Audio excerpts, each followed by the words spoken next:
حضرت عائشہ صدیقہ رضی اللہ تعالیٰ عنہ سے روایت ہے، آپ فرماتی ہیں کہ میں اور آقا مولا صلی اللہ تعالیٰ علیہ وآلہ وسلم حجرے میں تشریف فرما تھے، تو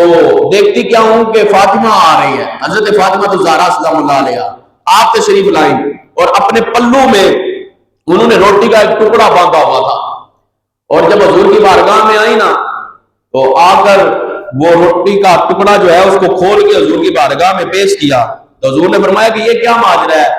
حضرت سیدہ فاطمہ تو زہرا سلام اللہ علیہ آپ عرض کرتی ہیں کہ بابا 3 دن گزر گئے میں نے کھانا نہیں کھایا، 3 دن سے کھانا نہیں کھایا۔ رحمت اللہ العالمین کی بیٹی کا حال یہ ہے،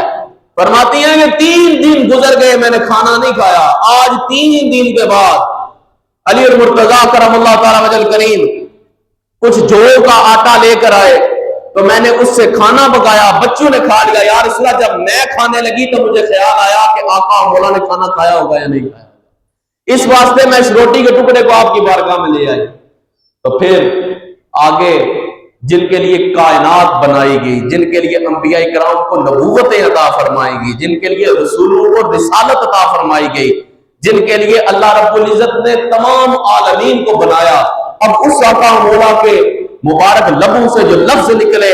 خدا کی قسم دل کی تختی پہ لکھنے والے اور اس سے آگے پڑھنے کی بساط ہی نہیں تھی کہ وہیں پر کتاب جو ہے وہ بند کر دی کہ حضور نے فرمایا فاطمہ تو نے 3 دن سے روٹی نہیں کھائی، آج مجھے 5واں دن گزر رہا ہے میں نے روٹی نہیں کھائی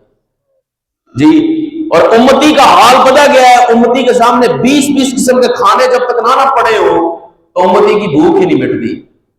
تو آقا و مولا کا عالم کیا ہے، 5 دن گزر گئے، 5 دن حضور نے کچھ نہیں کھایا اور فرمایا فاطمہ میرے پاس بیٹھو، آؤ میں بھی تمہارے ساتھ کھاتا ہوں۔ اپنی بیٹی کے ساتھ بیٹھ کر آقا مولا صلی اللہ تعالیٰ علیہ وسلم کھانا تناول فرما رہے ہیں۔